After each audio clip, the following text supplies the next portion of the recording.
Our flexible vinyl floors are simple and very easy to lay. They can be laid directly on top of firm, even subfloors like natural wood, concrete, vinyl, and ceramic. We recommend placing an underlay or a layer of polyethylene between your old floor and your new vinyl floor. This is vital if your subfloor is natural wood. If you use an underlay, it must have a compressive strength of at least 400 kilopascals per square meter, be no thicker than 1.5 millimeters, and not be sticky. When laying one of our vinyl floors, you need approximately 10% more material than the size of your room. So, for a room of 15 square meters, you would need 9 packets totaling 16.5 square meters. What you need. Our vinyl floors are very easy to lay, and you only need a few tools: a utility knife, a straight edge, a tape measure, a pencil, a steel square, a soft-faced or rubber mallet, a tapping block, and some 5 to 8 millimeter flooring wedge spacers. Now you're ready to start.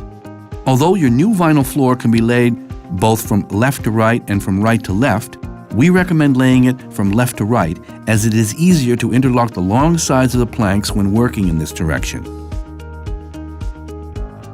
If you're laying the planks from left to right, the white connecting edge should be on the left-hand side of the planks. The planks lock together very easily. Hold the tongue and groove of the plank you're about to lay at a slight angle to the tongue and groove of the plank you're connecting it to. When laying a plank, tap it using a rubber mallet until it clicks into place at the seam. You'll know the plank you're holding has interlocked with the previous plank completely when it is flat on the ground.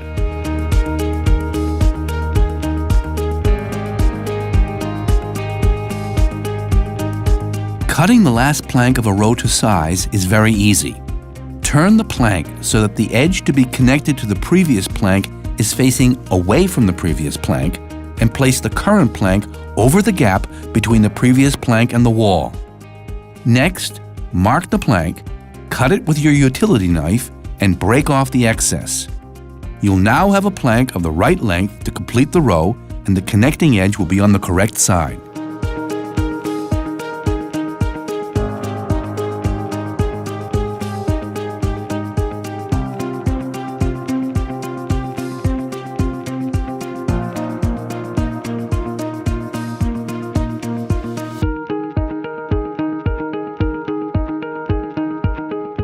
Stagger the planks of the first 2 rows as shown, and make sure there is always at least 20 centimeters between the short seams from row to row. Close small gaps using your tapping block and mallet. Remember to insert wedge spacers between the wall and the first rows of planks on all sides of the room. The gap will be covered by edging strips later on.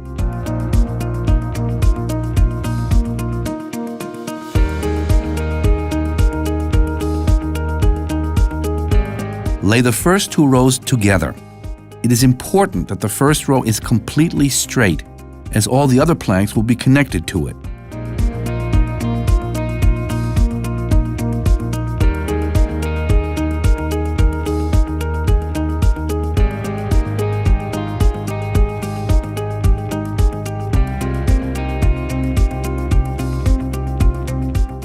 Laying a plank around projections is also no problem.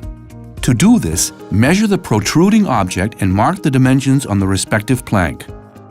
Make sure, however, that you leave a space of 8 to 10 millimeters for expansion around all objects. Next, cut the plank to the required dimensions and break off the excess.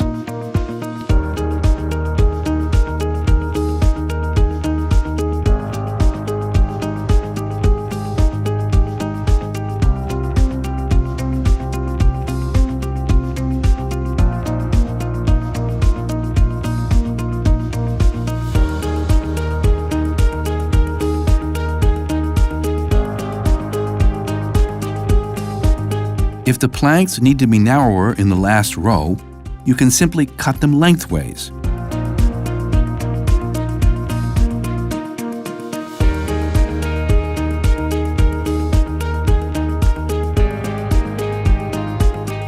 Just make sure that you cut through the white connecting edge completely before scoring the plank and breaking off the excess. This will enable you to lay a narrower last row without any problems, too.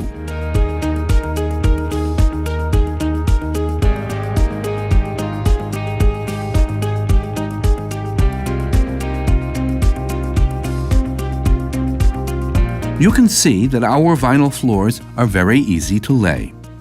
We hope you're able to enjoy your new high-quality floor for many years.